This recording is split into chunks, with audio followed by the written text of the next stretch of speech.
brouillard polluant au-dessus de Los Angeles, Californie, à la fin des années 60. Les échappements de véhicules étaient l'une des causes de cette épaisse couche de pollution. Plus de 2000 tonnes de substances polluantes sont émises par les véhicules de la concentration urbaine de Los Angeles chaque jour. Ce cocktail de gaz était souvent retenu au-dessus de la ville par les collines environnantes. Durant les pires journées, les gens avaient les yeux irrités et les personnes affectées de troubles respiratoires étaient victimes de crises aiguës. À l'heure actuelle, la plupart des brouillards polluants sont causés par une réaction photochimique entre la lumière du soleil, les hydrocarbures imbrûlés et les oxydes d'azote. On ne sera pas surpris d'apprendre qu'aujourd'hui, la Californie applique en matière de pollution la législation la plus stricte du monde et l'air y est maintenant plus pur qu'à n'importe quel moment depuis qu'on a commencé à le mesurer.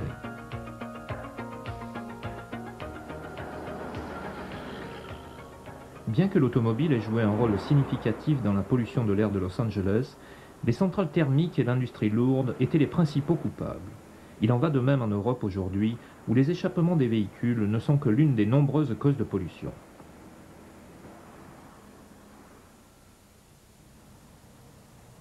La CEE a décidé de s'aligner sur les normes américaines et de nouveaux règlements visant à limiter les émissions toxiques des moteurs d'automobile sont prévus pour les années 90. En quoi cela va-t-il affecter la révision et l'entretien des voitures Rover? Si vous connaissez les nouveaux systèmes et si vous savez ce qu'il faut et ne faut pas faire, vous n'aurez aucun problème. Et c'est là la raison d'être de ce programme. Nous allons voir comment les gaz d'échappement sont formés, la méthode utilisée pour les extraire et ce que cela implique de nouveau pour le travail sur les voitures. Quels sont donc les principaux polluants présents dans les gaz d'échappement et comment sont-ils formés? L'essence est constituée principalement d'hydrogène et de carbone, d'où le nom générique hydrocarbure. En théorie, lorsque le carburant est mélangé à l'air dans les proportions correctes et embrasé, le mélange se consume rapidement et totalement. La combustion est en fait une oxydation rapide. L'oxygène de l'air s'unit au carbone de l'essence pour produire du CO2 ou dioxyde de carbone, le gaz carbonique qui met des bulles dans votre bière. L'hydrogène s'unit à l'oxygène pour former de l'eau. L'azote absorbé avec l'air d'admission sort, si tout se passe bien, sous la même forme. Donc, les sous-produits d'une combustion absolue sont du gaz carbonique et de l'eau, tous deux sont mélangés. Mais alors, d'où viennent donc les polluants? En théorie, si l'on brûle totalement un hydrocarbure tel que l'essence, on ne doit obtenir que du gaz carbonique et de l'eau. Le problème est que dans un moteur, cette combustion s'effectue très rapidement. Pensez simplement au nombre de tours-minutes auquel tourne le moteur et vous voyez la vitesse à laquelle doit s'effectuer cette combustion. De plus, des particules d'hydrocarbures sont retenues dans les gorges de segments, dans les pas de vis de bougies et ailleurs. Et il n'est donc jamais possible d'obtenir une combustion absolue. Les résidus sont également dus au fait que c'est de l'air qui est utilisé pour la combustion au lieu d'oxygène pur. Et lorsque vous obtenez des températures suffisamment hautes, vous commencez à convertir une partie de l'azote en oxyde d'azote, le NOx, qui est l'un des principaux polluants.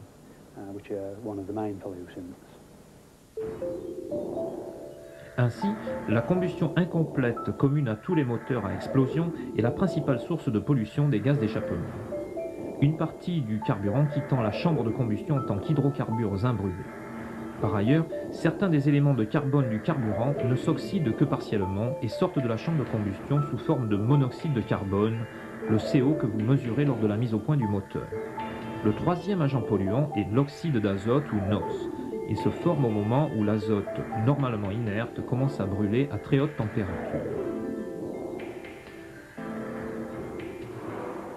L'oxyde d'azote a tendance à réagir avec les hydrocarbures en présence de la lumière du soleil. Cette réaction donne l'acide nitrique qui contribue au problème des brouillards polluants et des pluies acides. Le monoxyde de carbone est un gaz très toxique qui est absorbé par l'hémoglobine au détriment de l'oxygène. Les hydrocarbures tels que l'essence irritent les yeux et le système respiratoire.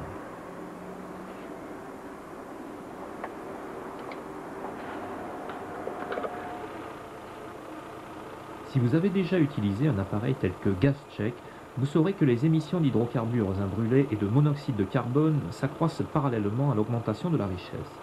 La cause en est que les mélanges riches ne contiennent pas suffisamment d'air pour permettre la combustion de tout le carburant. Lorsque l'on parle d'automobile et de pollution, on pourrait penser que la plupart des gaz d'échappement sont toxiques à un certain degré. Eh bien, on aurait tort. Souvenez-vous, les gaz d'échappement sont constitués essentiellement d'azote, de CO2 et d'eau qui sont tous inoffensifs. 1% seulement du total des émissions d'échappement est constitué d'agents reconnus polluants, le monoxyde de carbone se taillant la part du lion de ce pourcent. Comme vous pouvez l'imaginer, ces très petites quantités d'agents polluants sont extrêmement difficiles à mesurer avec précision. Et lorsque vous traitez avec l'administration, vous devez prouver que votre véhicule est propre dans toutes sortes de conditions, pas seulement au ralenti. La cellule de contrôle des émissions au centre d'essai Rover à Gaydon, où les véhicules sont soumis à un cycle rigoureux de contrôle des gaz d'échappement. Ce dynamomètre est réglé sur le véhicule avec des informations relatives à la résistance de roulement, au poids du véhicule et même à la résistance du vent, pour assurer que les résultats des essais reflètent exactement les conditions de conduite effectives. Il y a même un ventilateur pour donner au moteur la quantité correcte d'air de refroidissement. L'opérateur soumet le véhicule à un cycle d'essai spécifique, fonction du marché du véhicule.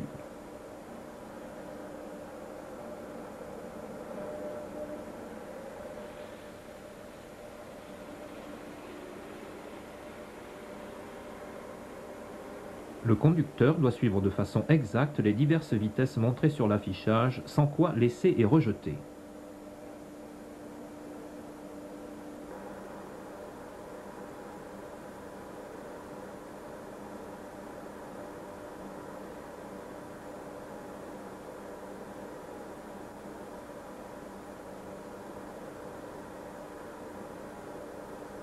Durant l'essai, un échantillon continu des gaz d'échappement est recueilli dans un sac.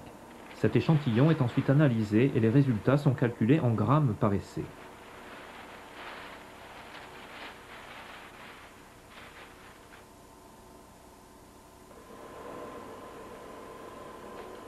Donc, nous savons que les trois principaux agents polluants des gaz d'échappement sont le monoxyde de carbone, les hydrocarbures imbrûlés et les oxydes d'azote.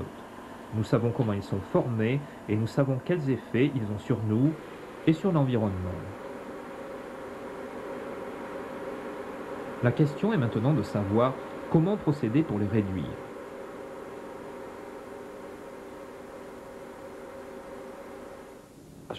En ce qui concerne la conception, nous avons déjà consacré un temps considérable et nous continuons à développer la chambre de combustion elle-même.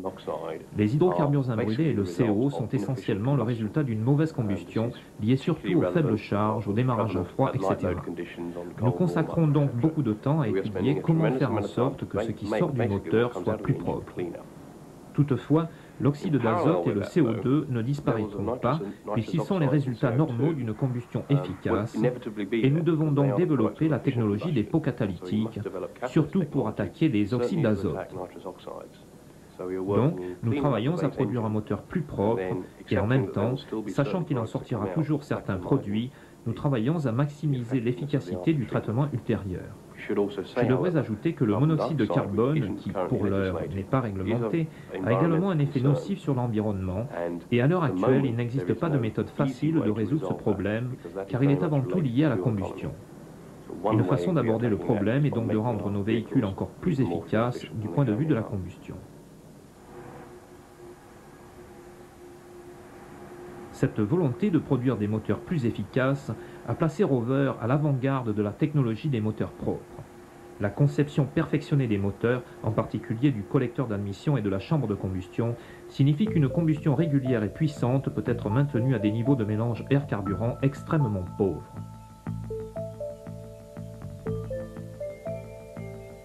L'étude approfondie de la combustion dans le cylindre permet d'obtenir la combustion la plus propre et la plus efficace. Le résultat est que les moteurs dits propres produisent de très faibles émissions de monoxyde de carbone et d'hydrocarbures imbrûlés. L'étape suivante consiste à utiliser un pot catalytique pour filtrer les derniers agents polluants. Mais que fait le catalyseur et comment fonctionne-t-il? En voici le cœur. Ceci est la matrice ou le noyau du pot catalytique. La pièce est fabriquée en céramique extrudée de façon à présenter un grand nombre de trous, plus de 400 par pouce carré. De plus, étant donné qu'elle est en céramique, elle a une surface active impressionnante. En outre, lorsqu'on l'enduit d'un autre matériau, on obtient une surface qui, pour une pièce de cette dimension, correspond à 2 ou 3 terrains de football. On veut donc éliminer 3 composants nocifs des gaz d'échappement: le monoxyde de carbone et les hydrocarbures imbrûlés, auxquels on veut ajouter de l'oxygène pour les transformer en CO2. Et les oxydes d'azote, les NOx, dont on veut extraire l'oxygène pour les transformer en azote.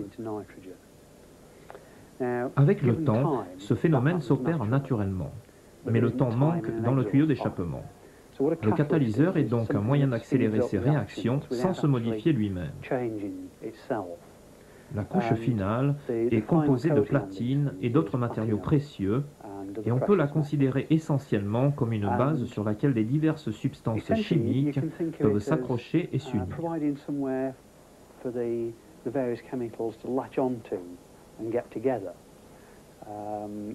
Elle fournit une surface sur laquelle une molécule de monoxyde de carbone peut venir se reposer un instant, et s'il advient qu'une molécule d'oxygène se trouve là, les deux s'accouplent et forment du CO2. Le catalyseur fait ceci pour le CO et pour les hydrocarbures, et en même temps produit la réaction inverse qui permet d'extraire les oxydes d'azote. Donc, la réponse à long terme, si l'on veut réduire les émissions toxiques des gaz d'échappement, est d'utiliser un catalyseur. Par catalyseur, on entend une pièce qui favorise la réaction nécessaire à la dépollution sans être affectée elle-même par cette réaction. Pour permettre au catalyseur de fonctionner de façon efficace, la céramique reçoit une couche spéciale. Celle-ci multiplie la surface active 7000 fois, et c'est sur cette couche spéciale que le matériau catalyseur est appliqué. Le catalyseur à 3 voies utilisé communément a 2 fonctions, l'oxydation et la réduction. Voyons d'abord le procédé d'oxydation. Pour oxyder les agents polluants contenus dans les gaz d'échappement, le catalyseur est doté d'une couche microscopique de platine, 1 ou 2 grammes étant suffisant. Lors du démarrage du moteur, les gaz d'échappement chauds traversent le catalyseur et commencent à le chauffer. Dès que celui-ci atteint la température requise, le platine amorce la réaction. Premièrement, le monoxyde de carbone est oxydé et il quitte le catalyseur sous forme de CO2. Les hydrocarbures imbrûlés sont divisés en hydrogène et carbone, et ceux-ci sont oxydés à leur tour. Le carbone quitte le catalyseur sous forme de CO2 et l'hydrogène sous forme d'eau ou H2O. Ainsi, le processus d'oxydation convertit les agents polluants tels que le monoxyde de carbone en CO2 et les hydrocarbures en CO2 et en eau. Voyons maintenant la fonction de réduction. Un métal précieux, le rhodium, est utilisé pour la réduction des oxydes d'azote. Dans un pot catalytique à 3 voies, ceci extrait l'oxygène des oxydes d'azote, ne laissant que de l'azote inoffensif.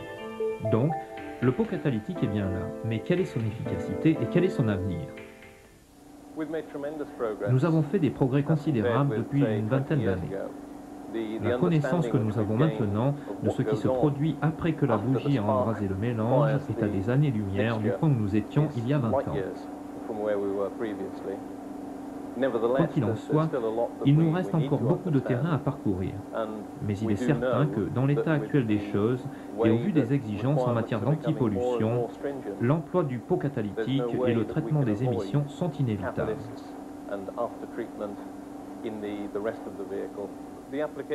La présence du catalyseur implique un niveau légèrement supérieur de contre-pression dans le système d'échappement. Mais lorsqu'on le sait, et lorsque l'on comprend la façon dont l'échappement fonctionne et interagit avec le moteur, il n'y a pas de raison pour laquelle nous ne pourrions pas concevoir l'ensemble du véhicule de façon à ce que la pénalisation au niveau des performances soit négligeable. Pour résumer, le pot catalytique à 3 voies convertit des polluants toxiques, monoxyde de carbone, hydrocarbures imbrûlés et oxyde d'azote, en dioxyde de carbone, eau et azote totalement inoffensifs. Pour l'instant, nous avons vu le pot catalytique fonctionner indépendamment du système d'alimentation, sans interaction entre les deux. C'est la méthode dite en boucle ouverte. Bien que le système en boucle ouverte fonctionne efficacement au point de permettre une réduction de 50% des émissions de polluants dans les gaz d'échappement, un taux de réduction supérieur peut être obtenu par la méthode dite en boucle fermée. Le système de catalyseur en boucle fermée utilise un capteur dans le système d'échappement pour aider le système de gestion du moteur à maintenir la richesse correcte. Cette richesse correcte produit des émissions totales les plus basses des 3 polluants. Si la richesse est maintenue exactement à 14,7 parts d'air pour une part de carburant en poids, le pot catalytique à 3 voies atteint un taux d'efficacité étonnant de l'ordre de 90% pour les 3 polluants. Le système en boucle fermée est monté sur les rovers 820 et 827 à pot catalytique. Le composant le plus important d'un système en boucle fermée est cette pièce d'apparence insignifiante, le capteur d'oxygène. Le capteur d'oxygène est monté dans l'échappement, en amont du catalyseur. Lorsque le mélange est riche et que le gaz d'échappement contient peu d'oxygène, il y a un déséquilibre considérable du contenu d'oxygène entre les deux côtés du capteur. Ce déséquilibre produit une tension entre les deux surfaces du capteur. Les mélanges riches se traduisent par une forte tension de capteur, les mélanges pauvres par une basse tension. La commande électronique du système d'injection, l'ECU, règle la richesse en fonction de la tension reçue. De cette façon, la richesse est constamment révisée pour maintenir le mélange idéal de 14,7 pour 1. Un programme d'essai rigoureux assure que le catalyseur pourra fonctionner pendant des milliers de kilomètres. Cependant, s'il est maltraité, il perdra rapidement ses capacités de conversion. Et si l'on ne fait pas attention, on peut détruire totalement le catalyseur. Supposons que j'ai la phobie de l'écologie et que je veuille détruire le catalyseur de ma voiture. Comment dois-je procéder ? Le facteur le plus important est que, dans le cas du catalyseur, l'emploi d'essence sans plomb est obligatoire. Le super détériorera le catalyseur. Cela mis à part, pour le client, la seule différence visible est un besoin minimum de révision. Il sera difficile à plus d'un titre de mesurer les émissions à la sortie d'échappement. En fait, le prélèvement devra être effectué avant le catalyseur, car celui-ci produira une réduction des émissions de l'ordre de 90%. Il est donc évident que les analyseurs dont disposent les garages à l'heure actuelle seront dépassés. Il va également falloir vérifier si le catalyseur fonctionne correctement. Il est en particulier sensible aux ratés de moteur. Il est par exemple déconseillé, en fait même interdit, de faire tourner le moteur avec un fil de bougie déconnecté, sous peine de causer la fusion et la destruction du catalyseur. Avec les rovers équipés de pots catalytiques, l'orifice de remplissage du réservoir est doté d'une restriction et seules les pompes à essence sans plomb s'adaptent. Les ratés de moteur se traduisent par une arrivée de carburant intact dans le catalyseur chaud, et s'il n'y est pas remédié, ceci peut entraîner la fusion du catalyseur. Les ratés occasionnels qui se produisent au démarrage ne posent aucun problème étant donné que le catalyseur est froid et que la quantité d'hydrocarbures imbrûlés qui traverse l'échappement est insignifiante. Certaines procédures de diagnostic impliquent l'isolement de l'allumage de cylindres individuels pendant de courtes périodes. Par exemple, l'essai d'équilibrage de puissance des cylindres. Est-il possible d'effectuer ces essais sur un véhicule à catalyseur? En bref, la réponse est oui. Toutefois, étant donné que ceci expose le catalyseur à de petites quantités de carburant intact, il faut faire tourner le véhicule au ralenti pendant 5 minutes entre les essais pour assurer la combustion de tout ce carburant. L'essentiel est d'éviter que du carburant intact ne soit pompé à travers le catalyseur. L'arrivée d'une quantité excessive d'essence au catalyseur peut le brûler et causer sa fusion. Pour des raisons identiques, mais à un niveau moins dramatique, le démarrage en poussant ou en tirant le véhicule et l'emploi prolongé du démarreur sont à éviter. La forte consommation d'huile, qui se traduit par une fumée d'échappement bleu, laisse des dépôts de carbone dans le catalyseur qui finiront par le boucher, ce qui augmentera la contre-pression d'échappement et entraînera un manque de performance. Sur les véhicules à starter manuel tels que la Mini, il faut éviter l'emploi prolongé du starter car ceci se traduira par l'encrassement du catalyseur par les particules de carbone. Donc, un modèle à catalyseur arrive dans votre atelier pour la révision de 20 000 km. Quelle différence le catalyseur apporte-t-il à votre travail? Nous venons de voir les conséquences qu'avaient les ratés, et en tenant compte de cela, nous devons accorder une attention spéciale au système d'allumage. Effectuez un contrôle visuel soigneux. Est-ce qu'il y a des connecteurs desserrés ou détériorés? Est-ce que ce fil de bougie est positionné correctement?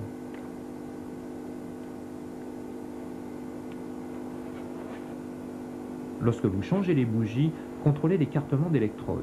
Un dixième de millimètre peut être la différence entre une bougie qui tient les 20 000 km et une qui ne les tient pas.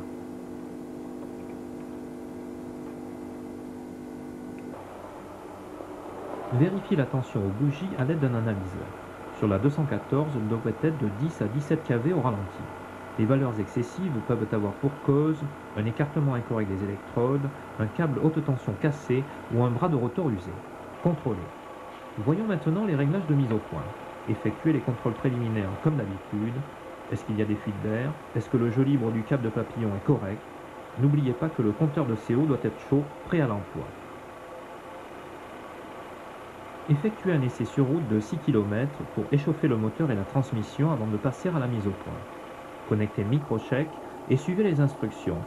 Lorsque vous devez contrôler le CO au ralenti, arrêtez le moteur et déposez l'obturateur, puis connectez le tuyau de CO à l'orifice de prélèvement sur l'échappement. Démarrez le moteur et maintenez le régime à 2500 tours minute pendant 10 secondes. La richesse doit pouvoir être contrôlée et réglée à l'aide d'un microcheck. Les données de mise au point sont les mêmes que pour les modèles sans pot catalytique. Si vous avez réglé la richesse, n'oubliez pas de recontrôler le jeu libre du câble de papillon avant de déconnecter l'équipement. Appliquez du Bostik Never Seize au filetage de l'obturateur. Attention, il est important que le Bostik ne risque pas de pénétrer dans l'échappement et contaminer le catalyseur. Voilà donc pour la Rover 214. Mais comment procéder pour la mise au point d'une voiture à circuit fermé, la Rover 827 par exemple?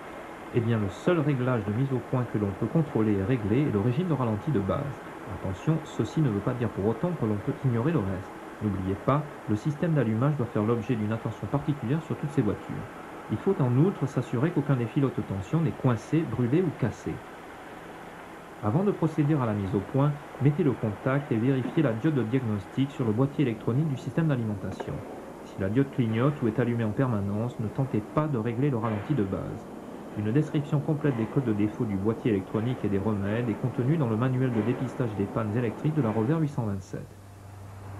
Lorsque vous êtes certain que tout est en ordre, effectuez un essai sur route pour chauffer le moteur et la transmission et vous êtes prêt à commencer.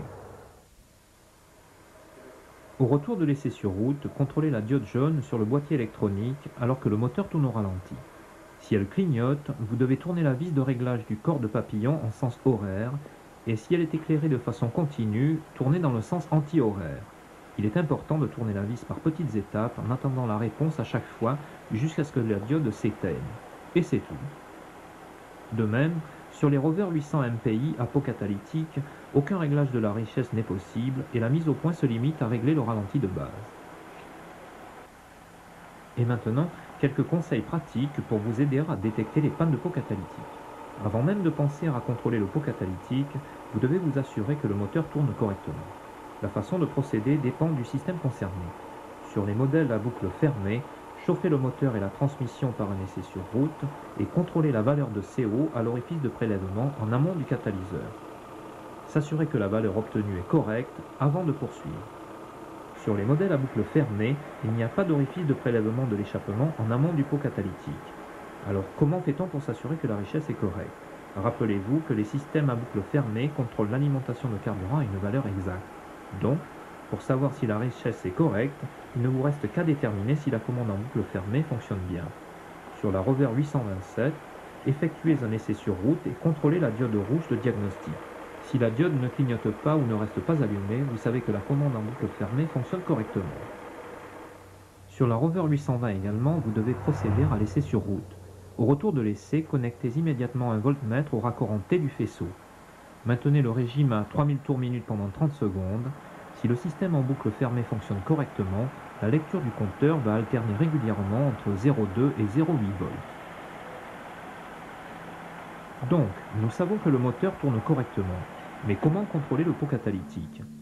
Effectuez un essai sur route à vive allure et au retour de l'essai, contrôlez immédiatement le CO à la sortie du tuyau d'échappement. Les fortes émissions de CO indiquent un pot catalytique défectueux. Le livret indique les valeurs que l'on doit trouver. Toutefois, avant de condamner le catalyseur, conduire le véhicule à vitesse d'autoroute pendant au moins 20 minutes afin de brûler tous les dépôts de carbone accumulés. Si le catalyseur ne donne toujours pas de meilleurs résultats, changez-le. Il faut toutefois faire attention avant de condamner le catalyseur. Les fortes émissions à la sortie de l'échappement peuvent avoir pour origine des gaz d'échappement trop sales pour être épurés. Donc, toujours contrôler la mise au point du moteur avant. Voici ce à quoi ressemble un catalyseur neuf. Celui-ci est bouché. Comme il se doit, avant de remplacer le catalyseur, vous devez trouver la cause de la défaillance. Un pot catalytique bouché peut être une cause de problème de performance et de consommation, mais le cas est extrêmement rare. Et voilà, ceci n'est pas vraiment un guide complet, plutôt quelques conseils pratiques pour vous aider. D'autres renseignements sont contenus dans le livret et bien sûr dans le manuel de dépistage des pannes. Pour récapituler, revoyons une dernière fois les points essentiels. Le CO, les hydrocarbures imbrûlés et le NOx sont les principaux polluants des gaz d'échappement. Mais ces polluants ne représentent qu'1 % du total des émissions d'échappement.